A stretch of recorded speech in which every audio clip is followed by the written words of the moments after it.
Em meio a tantas histórias que marcaram o Brasil, algumas permanecem vivas não porque foram totalmente esclarecidas, mas justamente porque deixaram lacunas profundas. O caso associado ao nome Roberta Jamily se insere nesse espaço incômodo entre o que foi oficialmente explicado e aquilo que nunca encontrou um encerramento emocional verdadeiro. Para entender essa história, é preciso voltar no tempo, a um período em que a segurança em maternidades era frágil, os registros eram falhos e a confiança nas instituições parecia suficiente para esconder crimes silenciosos. Foi nesse cenário que uma criança teve sua identidade arrancada ainda nos primeiros dias de vida, dando início a uma cadeia de eventos que atravessaria décadas. A origem do caso não começa com manchetes ou investigações complexas, mas com um desaparecimento que, à época, se misturou à rotina caótica de hospitais públicos. Uma criança recém-nascida some, e a dor inicial da família biológica se soma à confusão, à falta de respostas e à sensação de impotência. Em muitos casos semelhantes, o tempo tratou de apagar rastros, transformar suspeitas em silêncio e empurrar famílias para uma espera interminável. A história de Roberta Jamily nasce exatamente nesse ponto, no vazio deixado por uma ausência inexplicável. Durante anos, essa criança cresceu sob outra identidade, outro nome, outra realidade. Para o mundo ao seu redor, ela tinha uma origem definida, uma família estruturada e uma história aparentemente comum.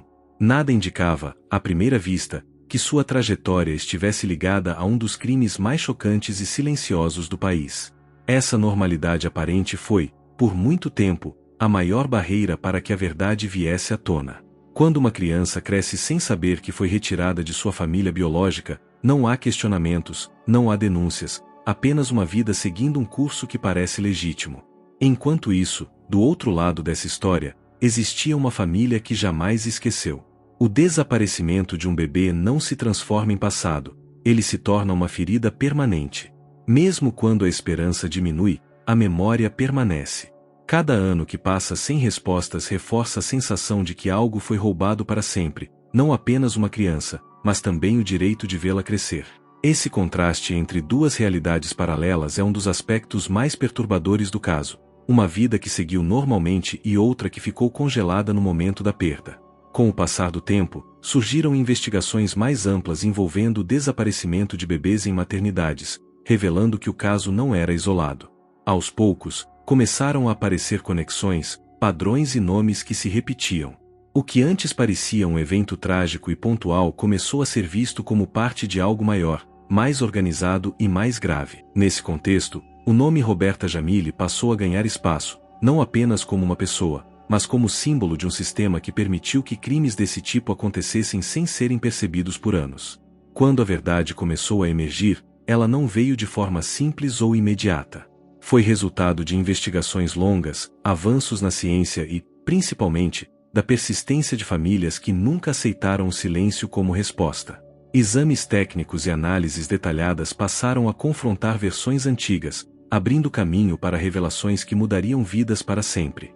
Para quem cresceu acreditando em uma história, descobrir que tudo aquilo pode não ser verdade representa um choque difícil de descrever. Não se trata apenas de mudar um nome ou reconhecer outra família, mas de reconstruir a própria identidade. Desde o início, o caso carregou um peso emocional intenso. Ele não envolve apenas um crime, mas questões profundas sobre pertencimento, memória e vínculo afetivo. Quando uma criança é criada em um ambiente onde recebe cuidado, afeto e estrutura, mesmo que esse ambiente tenha se originado de um ato ilegal, os laços criados são reais. É nesse ponto que a história de Roberta Jamily se torna especialmente complexa, porque ela não se resume a culpados e vítimas de forma simples. Ela envolve pessoas reais, sentimentos contraditórios e decisões que não podem ser julgadas apenas pela lógica fria da lei. À medida que os fatos vieram a público, o caso ganhou repercussão nacional. Reportagens, entrevistas e debates passaram a expor detalhes que chocaram o país. O que mais incomodava não era apenas o crime em si, mas o tempo que levou para ser descoberto. Como algo tão grave pôde permanecer oculto por tanto tempo? Essa pergunta ecoou em diferentes setores da sociedade e levantou discussões importantes sobre falhas institucionais, fiscalização e responsabilidade do Estado. No entanto, mesmo com toda a exposição, muitas perguntas permaneceram sem resposta. Nem todos os detalhes do desaparecimento inicial foram plenamente esclarecidos, e nem todas as consequências emocionais puderam ser reparadas. A revelação da verdade não significou, automaticamente, justiça completa ou paz para todos os envolvidos. Pelo contrário, ela abriu novas feridas e trouxe dilemas difíceis, especialmente para quem teve que lidar com a reconstrução de sua própria história. É nesse ponto que o caso começa a se transformar em algo maior do que um simples crime solucionado. Ele passa a ocupar o espaço de um cold case emocional, onde os fatos podem estar documentados, mas as cicatrizes permanecem abertas. A história de Roberta Jamille não termina com uma conclusão clara. Ela continua viva na memória coletiva, nos debates sobre ética, justiça e identidade. E é a partir desse início, marcado por ausência, silêncio e revelações tardias, que essa narrativa se desdobra, revelando camadas cada vez mais profundas de uma história que o tempo não conseguiu apagar. À medida que o caso avançava e mais informações vinham à tona, ficou claro que o desaparecimento ligado a Roberta Jamille não podia ser analisado de forma isolada. Ele fazia parte de um contexto maior, marcado por fragilidades estruturais em hospitais, falta de controle rigoroso sobre registros de nascimento e uma confiança excessiva em procedimentos que, na prática, eram facilmente manipuláveis. Na época em que tudo começou, a maternidade era vista como um ambiente seguro por definição, um local onde famílias baixavam a guarda, acreditando que nada de errado poderia acontecer. Essa sensação de segurança foi, ironicamente, o que permitiu que crimes silenciosos se desenvolvessem sem levantar suspeitas imediatas. Os primeiros indícios de irregularidade só começaram a surgir anos depois, quando investigações paralelas sobre desaparecimento de recém-nascidos em diferentes estados do país passaram a revelar padrões semelhantes. Em vários relatos, mães descreviam situações confusas no pós-parto, informações contraditórias dadas por profissionais de saúde e dificuldades inexplicáveis para ter acesso a documentos ou aos próprios filhos. Esses relatos, inicialmente tratados como episódios isolados ou erros administrativos, começaram a formar um mosaico perturbador quando analisados em conjunto. O nome Roberta Jamille passou então a ser associado a esse cenário mais amplo, despertando a atenção de investigadores e jornalistas. Com o avanço das apurações, surgiram questionamentos sobre como determinadas crianças haviam sido registradas, quem esteve envolvido nesses processos e de que forma as adoções, muitas vezes informais, eram conduzidas. Descobriu-se que, em alguns casos, documentos eram emitidos sem a devida checagem, abrindo espaço para fraudes que se sustentavam por décadas. Esse tipo de prática não apenas apagava a identidade original da criança, mas também dificultava qualquer tentativa futura de reconstrução da verdade. No caso de Roberta Jamille, essas fragilidades documentais se tornaram um dos principais obstáculos para esclarecer completamente o que havia ocorrido. Enquanto isso, a pessoa que vivia sob essa identidade seguia sua vida sem qualquer suspeita. Escola, amizades, relações familiares e projetos pessoais se desenvolveram normalmente, criando uma narrativa de vida coerente e estável. Essa normalidade, porém, era construída sobre uma base frágil, formada por documentos que não refletiam a realidade dos fatos. O choque entre essa vida construída e a possibilidade de uma origem completamente diferente é um dos aspectos mais dramáticos do caso, pois envolve não apenas a revelação de um crime, mas a desconstrução de uma história pessoal inteira. A repercussão do caso começou a crescer à medida que veículos de comunicação passaram a explorar não apenas os fatos, mas também as consequências humanas dessas revelações. Reportagens destacavam o impacto psicológico em pessoas que descobriam, já adultas, que haviam sido retiradas de suas famílias biológicas ainda bebês. O público passou a acompanhar a história não apenas como um mistério policial, mas como um drama humano profundo, que levantava questões sobre identidade, pertencimento e justiça tardia. O nome Roberta Jamille passou a ser reconhecido nacionalmente, carregando consigo o peso simbólico de muitas outras histórias semelhantes que jamais vieram à tona. Nesse período, surgiram também boatos e versões não confirmadas que circularam intensamente, especialmente em redes sociais e fóruns online. Algumas teorias sugeriam a existência de redes organizadas de tráfico de bebês, enquanto outras apontavam para ações individuais facilitadas pela negligência institucional. Embora nem todas essas versões tenham sido comprovadas, elas contribuíram para aumentar a pressão pública por respostas mais claras e investigações mais profundas. A ausência de informações oficiais detalhadas alimentava essas especulações, criando um ambiente de desconfiança generalizada em relação às autoridades envolvidas. As famílias afetadas, tanto a biológica quanto a que criou a criança, passaram a viver sob o olhar atento da opinião pública. Cada declaração, cada silêncio e cada atitude eram interpretados e julgados. Esse escrutínio constante intensificou conflitos emocionais já existentes, tornando ainda mais difícil lidar com a situação de forma privada e equilibrada. No centro de tudo isso, estava uma pessoa cuja vida havia sido virada do avesso por decisões tomadas antes mesmo que ela tivesse consciência do mundo. Com o passar dos meses, o caso começou a evidenciar um dilema ético complexo. Como lidar com a verdade quando ela ameaça destruir vínculos afetivos construídos ao longo de uma vida inteira? Até que ponto a justiça deve intervir em histórias marcadas por afeto, ainda que esse afeto tenha se originado de um crime? Essas perguntas não têm resposta simples e passaram a ser debatidas não apenas no âmbito jurídico, mas também na sociedade como um todo. O caso Roberta Jamile deixou claro que, em situações como essa, a linha entre certo e errado pode se tornar dolorosamente difusa. Ao mesmo tempo, surgiram pressões para que o Estado reconhecesse suas falhas e adotasse medidas mais rigorosas para evitar que situações semelhantes se repetissem. O caso expôs vulnerabilidades profundas no sistema de registro civil e no acompanhamento de partos e adoções, especialmente em regiões com menos recursos.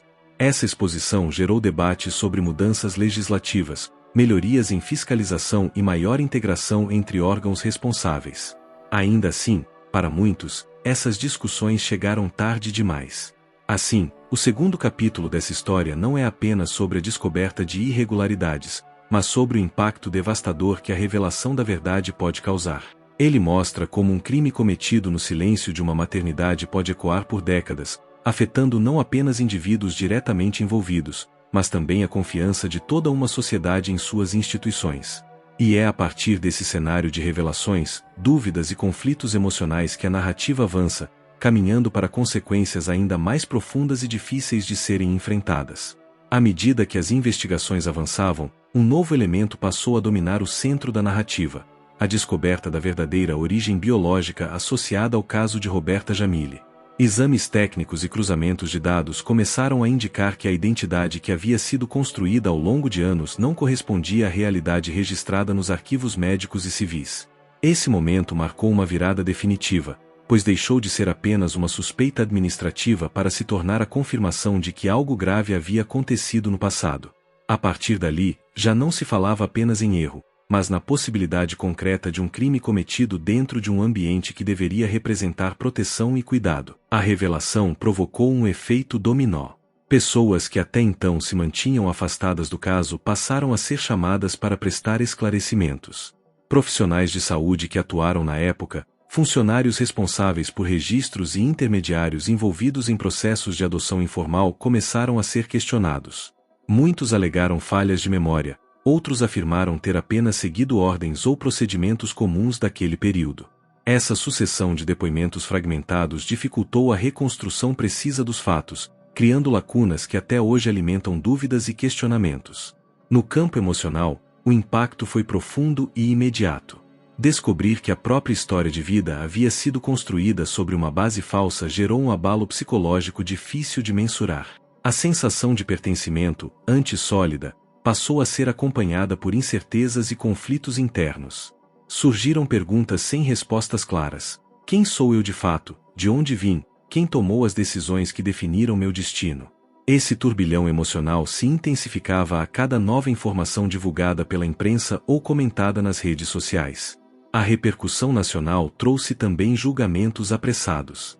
Parte da opinião pública buscava culpados imediatos, enquanto outra parte demonstrava empatia diante da complexidade da situação. Comentários divergentes se multiplicavam, alguns defendendo punições severas, outros ressaltando que vínculos afetivos não poderiam ser simplesmente apagados pela descoberta de uma ilegalidade antiga. Essa polarização transformou o caso em um debate público sobre moral, justiça e responsabilidade, indo muito além de um simples inquérito policial. Paralelamente, surgiram relatos de outras famílias que afirmavam ter vivido experiências semelhantes em diferentes regiões do país.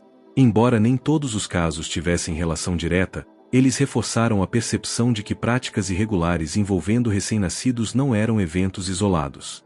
Esse contexto ampliou ainda mais a dimensão do caso, fazendo com que Roberta Jamille passasse a simbolizar uma ferida aberta no sistema, representando dezenas de histórias que talvez nunca fossem oficialmente reconhecidas.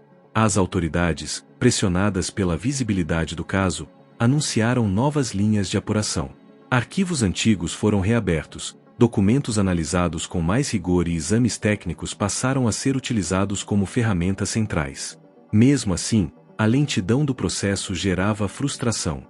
Décadas haviam se passado desde os fatos iniciais, e o tempo havia apagado provas, alterado cenários e silenciado testemunhas importantes. Cada avanço parecia exigir um esforço desproporcional diante das limitações impostas pelo passado. Enquanto isso, a vida cotidiana seguia sob uma tensão constante. Atividades simples ganhavam um peso diferente, pois cada detalhe parecia agora carregado de significado. A identidade, antes algo dado como certo, tornava-se uma construção em revisão permanente. Esse estado de suspensão emocional reforçava a sensação de que o caso ainda estava longe de uma resolução definitiva, mesmo com tantas informações já expostas. O terceiro momento da história evidencia como a verdade, quando finalmente começa a emergir, raramente traz alívio imediato. Em vez disso, ela costuma abrir novas feridas, revelar conflitos antes invisíveis e exigir escolhas difíceis de todos os envolvidos. No caso de Roberta Jamille, essa etapa marcou o início de uma jornada ainda mais complexa, em que descobrir os fatos passou a ser apenas uma parte do desafio. O que fazer com essa verdade, e como conviver com ela, tornava-se a pergunta central que começava a dominar todos os próximos desdobramentos. Com a confirmação de que havia inconsistências graves na origem e nos registros ligados ao caso, a investigação entrou em uma fase mais sensível e delicada, marcada por disputas jurídicas, silêncio estratégico e tentativas claras de controle da narrativa. Advogados passaram a orientar envolvidos a falar apenas o estritamente necessário, enquanto documentos antes acessíveis começaram a desaparecer de arquivos físicos ou a surgir incompletos. Essa etapa revelou como o tempo não apenas apaga provas, mas também cria zonas de conforto para quem acredita que jamais será responsabilizado por decisões tomadas décadas antes. Ao mesmo tempo, o caso passou a expor uma dura realidade. Muitos dos atos praticados, embora moralmente condenáveis, haviam ocorrido em um período em que a fiscalização era precária e as punições raramente alcançavam todos os responsáveis. Isso gerou um sentimento de impotência coletiva. Para parte da sociedade, parecia que a verdade estava sendo reconhecida tarde demais, quando a possibilidade de punição efetiva já era limitada. Essa percepção alimentou revolta, especialmente entre pessoas que viam no caso Roberta Jamille um símbolo de injustiça estrutural e não apenas um episódio isolado. A cobertura da mídia ganhou um tom mais investigativo e menos narrativo. Reportagens passaram a questionar não apenas o que havia acontecido, mas por que tantas falhas haviam sido ignoradas por tanto tempo. Especialistas em direito, psicologia e assistência social começaram a comentar o caso, ampliando o debate sobre os impactos de uma identidade construída a partir de uma origem fraudulenta. Essas análises ajudaram o público a compreender que o dano causado não se limita ao momento do nascimento, mas se estende por toda a vida da pessoa envolvida. Nos bastidores, surgiram tensões entre órgãos públicos. Responsabilidades começaram a ser empurradas de um setor para outro, cada instituição tentando se desvincular de possíveis omissões. Essa fragmentação dificultou a obtenção de respostas claras e reforçou a sensação de que o sistema operava mais para se proteger do que para reparar o dano causado. Para quem acompanhava o caso de perto, ficava evidente que a busca por justiça enfrentava não apenas obstáculos legais, mas também barreiras políticas e institucionais. No campo pessoal, o impacto psicológico continuava se aprofundando. A convivência com duas narrativas de origem, ambas carregadas de emoções intensas, gerava conflitos internos difíceis de administrar.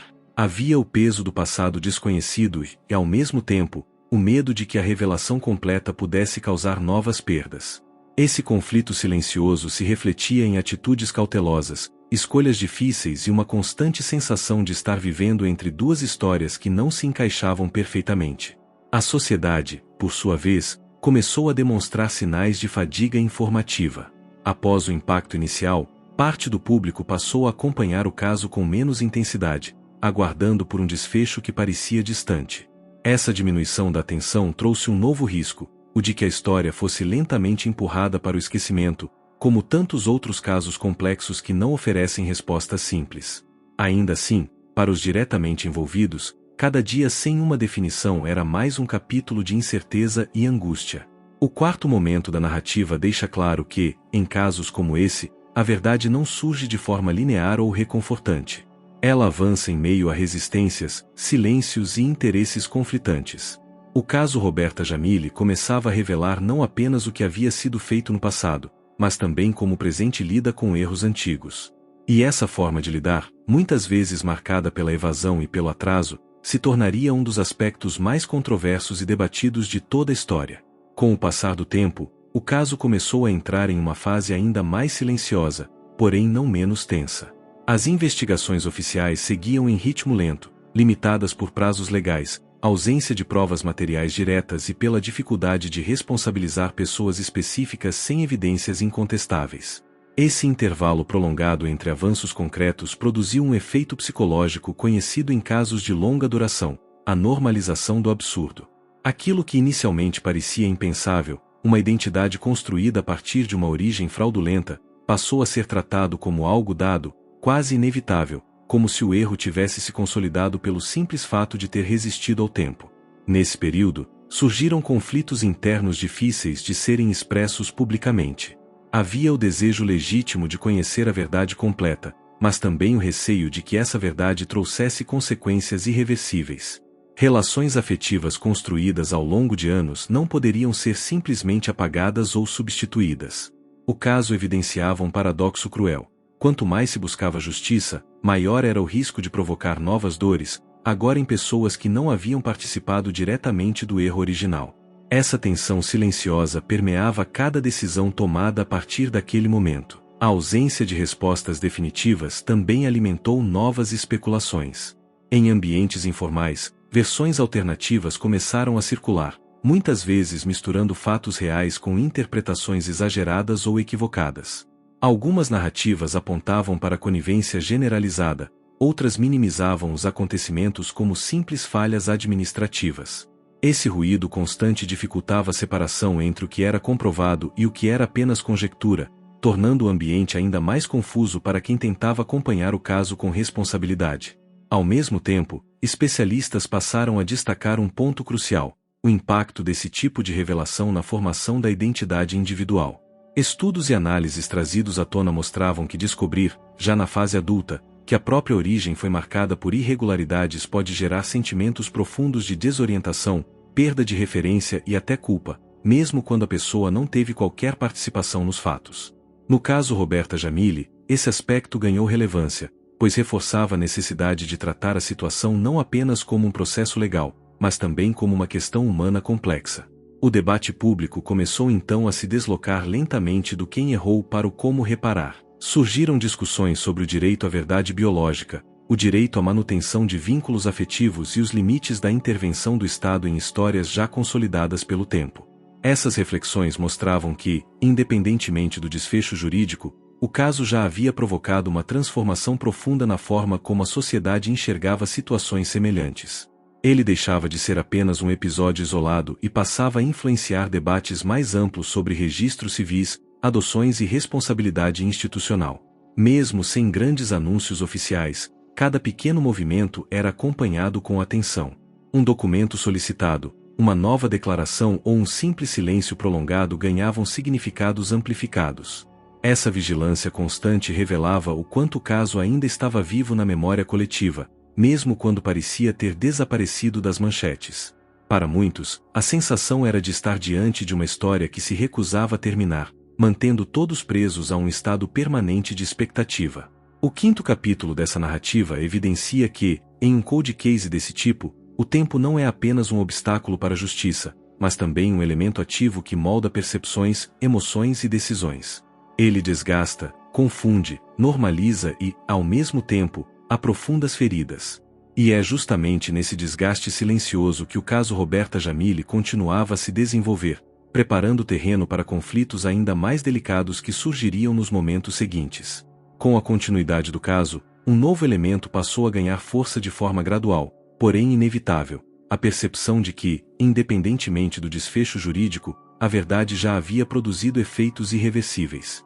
O simples reconhecimento público de que existiam falhas graves na origem e nos registros associados ao caso Roberta Jamille transformou a história em um marco simbólico. Não se tratava mais apenas de apurar responsabilidades passadas, mas de lidar com as consequências presentes de um erro que atravessou décadas sem ser questionado. Esse reconhecimento trouxe à tona um sentimento coletivo de falha institucional, algo difícil de ser absorvido por uma sociedade acostumada a confiar em documentos oficiais como verdades absolutas. Nesse momento, surgiram também tentativas de reescrever a história de forma mais conveniente. Algumas versões passaram a enfatizar o contexto da época, relativizando práticas que hoje seriam consideradas inaceitáveis. Outras procuravam diluir responsabilidades, sugerindo que não havia intenção criminosa clara, apenas improviso e negligência. Esse movimento gerou indignação entre aqueles que defendiam que a ausência de intenção não elimina o dano causado. O embate entre essas narrativas reforçou a sensação de que a verdade estava sendo disputada não apenas nos autos, mas também no imaginário público. A complexidade emocional aumentava à medida que o tempo passava. Viver sabendo que parte da própria história foi construída sobre uma base falsa exigia uma reorganização interna profunda. Não era apenas uma questão de aceitar novos fatos, mas de integrar essas informações à identidade já formada. Esse processo, lento e doloroso, envolvia revisitar memórias, reinterpretar relações e lidar com sentimentos ambíguos que oscilavam entre gratidão, revolta, tristeza e confusão. Tudo isso acontecia sob o olhar atento de uma sociedade que, muitas vezes, esperava reações simples para um problema que estava longe de ser simples.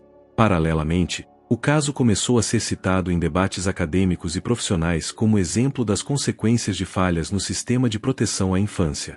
Ele passou a ilustrar como decisões tomadas em ambientes supostamente seguros podem gerar impactos duradouros quando não há mecanismos eficazes de controle e fiscalização. Essa dimensão educativa do caso ampliou seu alcance, fazendo com que Roberta Jamille fosse lembrada não apenas como um nome em uma investigação, mas como um alerta permanente sobre vulnerabilidades institucionais. Apesar disso, para quem estava diretamente envolvido, o cotidiano seguia marcado por incertezas. A ausência de um encerramento claro mantinha todos em um estado de suspensão emocional. Não havia um momento oficial de conclusão, apenas a continuidade de um processo que parecia se arrastar indefinidamente. Esse prolongamento desgastava não apenas emocionalmente, mas também mentalmente, criando uma sensação de exaustão difícil de descrever. A expectativa constante por respostas se transformava, aos poucos, em um medo silencioso de que nenhuma resposta satisfatória jamais chegasse. O sexto momento da história deixa evidente que o caso Roberta Jamille ultrapassou os limites de uma investigação tradicional. Ele se transformou em um espelho das fragilidades de um sistema e das dificuldades humanas de lidar com verdades tardias. A narrativa avançava não por grandes revelações, mas pelo acúmulo de tensões, silêncios e conflitos internos. E é nesse terreno instável, onde passado e presente se chocam continuamente, que os próximos acontecimentos ganhariam ainda mais peso e significado. Com o caso já profundamente marcado pela passagem do tempo, uma nova camada de complexidade passou a se impor, o confronto entre memória e documento. Aquilo que estava registrado em papéis oficiais, livros de cartório e arquivos institucionais não correspondia mais às verdades que vinham à tona por meio de análises técnicas e reconstruções históricas. Esse choque expôs um problema central. Quando os registros falham, toda a estrutura de confiança que sustenta a identidade civil de uma pessoa entra em colapso. No caso Roberta Jamille, essa ruptura deixou claro que não se tratava apenas de corrigir dados, mas de enfrentar um erro que havia moldado uma vida inteira. Nesse estágio, a discussão passou a incluir com mais força a ideia de responsabilidade coletiva. Já não era possível apontar um único agente como causa exclusiva do problema. A soma de pequenas omissões, decisões apressadas e ausência de fiscalização criou um cenário em que o erro se perpetuou sem ser questionado. Essa constatação trouxe desconforto, pois implicava reconhecer que o sistema, como um todo, falhou. Para muitos observadores, esse reconhecimento era mais difícil de aceitar do que a existência de um culpado individual. A narrativa pública também começou a mudar de tom. Se antes predominava a busca por revelações e culpados, agora surgia um silêncio carregado de reflexão. Reportagens tornaram-se menos frequentes, mas mais cuidadosas, evitando simplificações excessivas.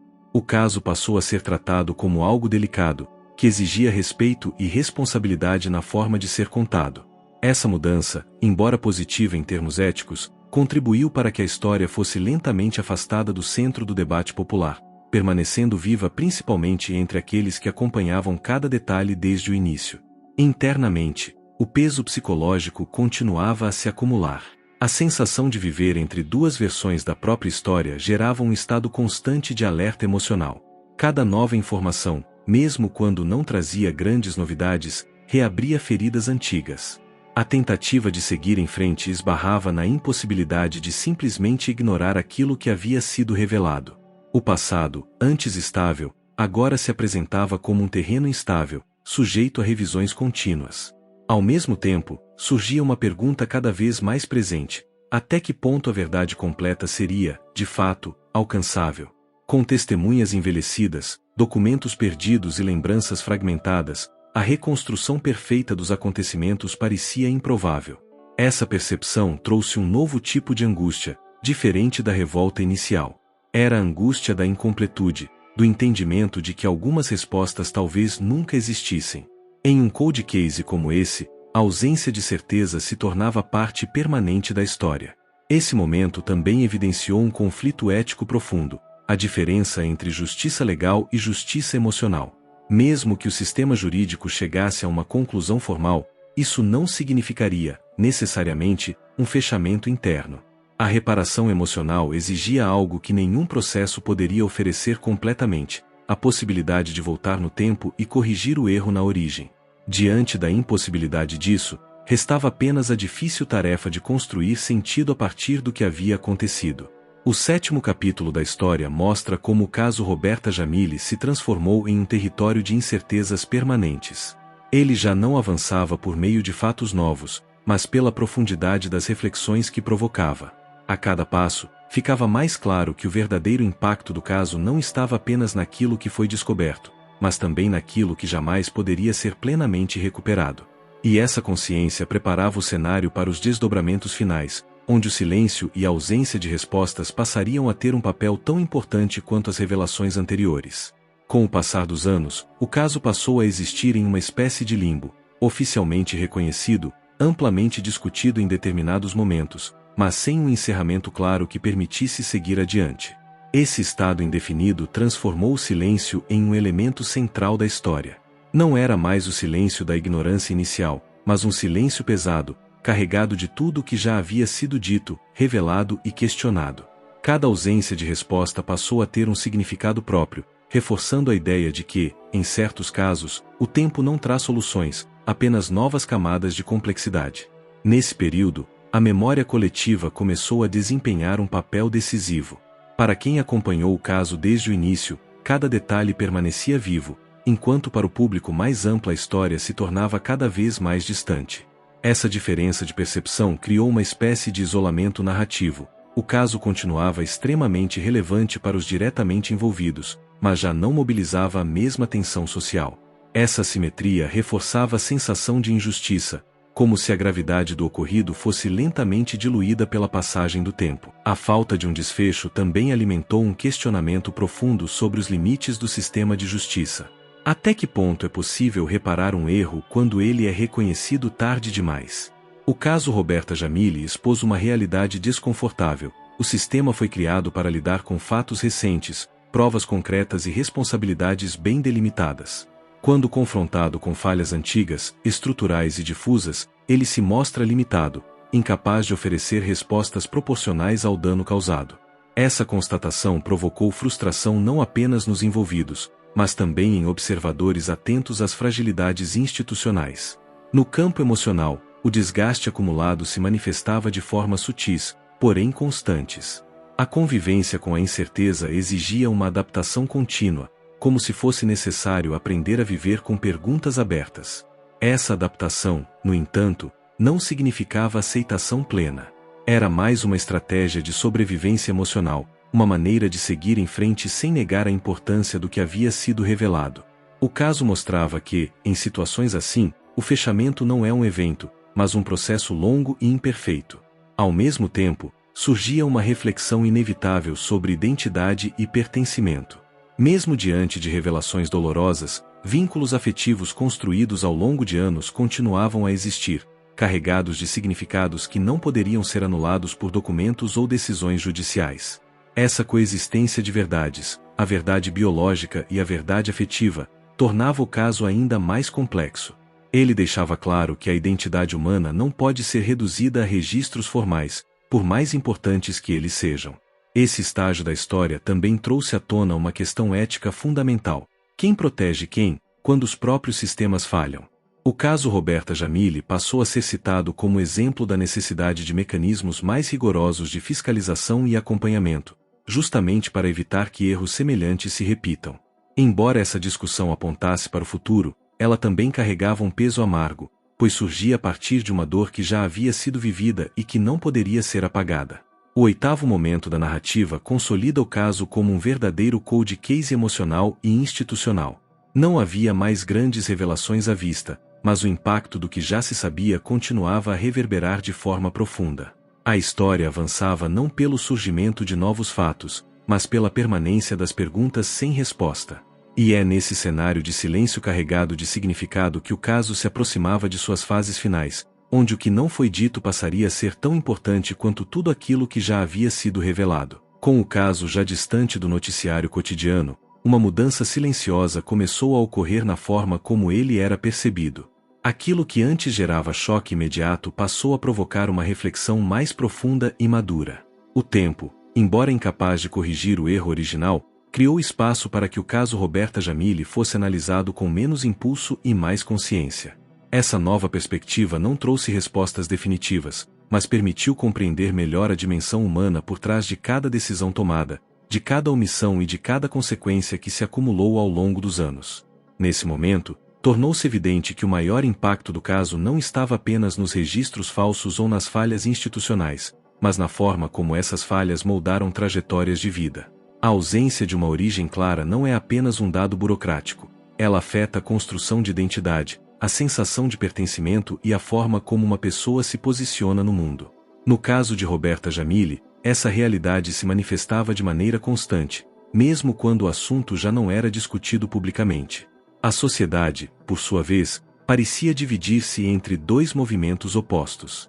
De um lado, havia quem defendesse que o passado deveria ser deixado para trás, sob o argumento de que nada mais poderia ser feito. Do outro, estavam aqueles que insistiam que esquecer seria uma forma de repetir o erro, permitindo que situações semelhantes continuassem acontecendo sem questionamento.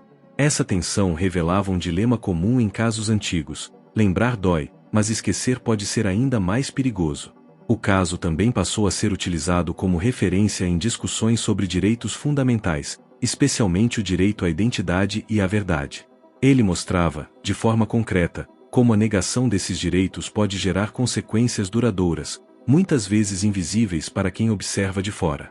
Essas discussões ajudaram a manter a história viva em determinados círculos, mesmo quando o interesse popular já havia diminuído significativamente. No plano pessoal, a convivência com a incerteza havia se transformado em uma rotina silenciosa. Não se tratava mais de esperar por grandes revelações, mas de aprender a lidar com a possibilidade de que elas talvez nunca chegassem. Esse aprendizado, embora doloroso, trouxe uma forma diferente de força, a capacidade de seguir adiante sem negar o passado. Ainda assim, cada lembrança, cada nova menção ao caso, reacendia sentimentos que jamais foram completamente resolvidos. A ausência de um desfecho oficial também levantava questionamentos sobre responsabilidade histórica. Mesmo que punições legais não fossem mais possíveis, permanecia a necessidade de reconhecimento do erro. Para muitos, esse reconhecimento era tão importante quanto qualquer sentença, pois validava a dor vivida e reafirmava que aquilo que aconteceu não foi normal, nem aceitável. O silêncio institucional, nesse contexto, era percebido como mais uma forma de falha. O 9º capítulo da história evidencia que o caso Roberta Jamille não se encerra com o fim das investigações formais ou com o afastamento da mídia. Ele continua existindo na memória, nas reflexões e nas mudanças que provoca, ainda que de forma indireta. É uma história que resiste ao esquecimento justamente porque expõe fragilidades profundas, tanto humanas quanto institucionais. E essa resistência silenciosa preparava o terreno para os últimos momentos da narrativa, onde a ausência de resposta se tornaria, paradoxalmente, a resposta mais honesta que o caso poderia oferecer. À medida que o caso se aproximava de um ponto em que já não havia novas frentes concretas de investigação, uma sensação incômoda começou a se impor, a de que o encerramento formal talvez nunca acontecesse. Esse entendimento não surgiu de forma repentina, mas como resultado de anos de avanços lentos, silêncios institucionais e limitações impostas pelo próprio tempo. No caso Roberta Jamily, essa constatação trouxe uma mudança profunda na forma como a história era vivida e interpretada. Já não se esperava mais uma grande revelação capaz de reorganizar tudo, o foco passava a ser o significado do que já havia sido descoberto. Esse momento evidenciou um fenômeno comum em cold cases complexos. Quando a justiça formal não consegue oferecer um desfecho, o peso da elaboração recai quase inteiramente sobre o campo humano e emocional. A necessidade de dar sentido à própria história tornou-se central. Não se tratava de apagar o passado ou de aceitá-lo passivamente, mas de integrá-lo de alguma forma à identidade construída ao longo dos anos. Esse processo exigia maturidade emocional e, muitas vezes, apoio silencioso, longe dos holofotes e das discussões públicas. O debate social também assumiu um tom mais filosófico. Perguntas difíceis começaram a surgir com mais frequência. O que define quem somos? A origem biológica ou os vínculos construídos ao longo da vida? Até que ponto o Estado pode ou deve intervir em histórias consolidadas, mesmo quando reconhece que houve falha? O caso Roberta Jamily passou a ser citado como exemplo dessas contradições, mostrando que nem sempre existe uma resposta certa, apenas escolhas possíveis diante de cenários imperfeitos. Nesse estágio, tornou-se impossível ignorar o impacto intergeracional da história. Decisões tomadas no passado continuavam a produzir efeitos no presente, alcançando pessoas que sequer participaram dos fatos originais. Esse encadeamento de consequências reforçava a gravidade do ocorrido, pois mostrava que erros institucionais não se encerram no momento em que acontecem. Eles se prolongam, atravessam o tempo e moldam destinos de maneiras muitas vezes invisíveis. A ausência de responsabilização clara também deixou marcas. Para parte da sociedade, isso reforçou a descrença nas instituições. Para outra parte, serviu como alerta sobre a importância da vigilância e da transparência. O caso mostrava que confiar cegamente em sistemas falhos pode gerar danos profundos, e que questionar, embora desconfortável, é essencial para evitar que histórias semelhantes se repitam. Esse aprendizado coletivo, ainda que tardio, passou a ser visto como um dos poucos legados possíveis diante da falta de um desfecho concreto. No plano pessoal, o tempo trouxe uma forma diferente de dor, menos intensa, porém mais constante. Não era mais o choque da descoberta, mas a convivência diária com uma história incompleta. Essa dor silenciosa exigia estratégias de adaptação, pequenas reconstruções internas que permitissem seguir vivendo sem negar o que havia sido revelado. O caso mostrava que, em certas situações, a superação não significa esquecer, mas aprender a carregar a memória sem que ela impeça o movimento adiante. O 10º momento da narrativa marca, portanto, uma transição definitiva. O caso Roberta Jamily deixava de ser apenas uma busca por respostas externas e se transformava em um processo interno de elaboração, reflexão e reconstrução de sentido. A história seguia viva não porque ainda houvesse algo a ser descoberto, mas porque aquilo que já se sabia continuava a exigir compreensão, posicionamento e, acima de tudo, responsabilidade. E é a partir desse ponto que a narrativa se encaminha para seus momentos finais, onde o silêncio e a memória assumem um papel central. Quando o caso já parecia ter alcançado todos os limites possíveis da investigação formal, restou aquilo que nenhum processo consegue encerrar completamente: a memória. A história de Roberta Jamily passou a existir principalmente nesse território invisível, onde fatos comprovados convivem com lacunas permanentes. Não havia mais expectativa de um anúncio oficial capaz de reorganizar tudo, mas também não existia a possibilidade real de esquecer. O caso se transformou em uma presença constante, silenciosa, que reaparecia em reflexões individuais, debates pontuais e na sensação persistente de que algo essencial havia sido quebrado no passado. Esse estágio final antes do encerramento definitivo revelou uma verdade desconfortável: nem toda injustiça encontra reparação proporcional. Mesmo quando erros são reconhecidos, o dano causado pode ser grande demais para ser corrigido por decisões tardias. No caso Roberta Jamily, essa percepção reforçou um sentimento ambíguo, misto de frustração e lucidez. Frustração pela ausência de justiça plena, e lucidez por compreender que a realidade, muitas vezes, não oferece finais satisfatórios. Essa consciência, embora dolorosa, marcou um amadurecimento inevitável diante da história vivida.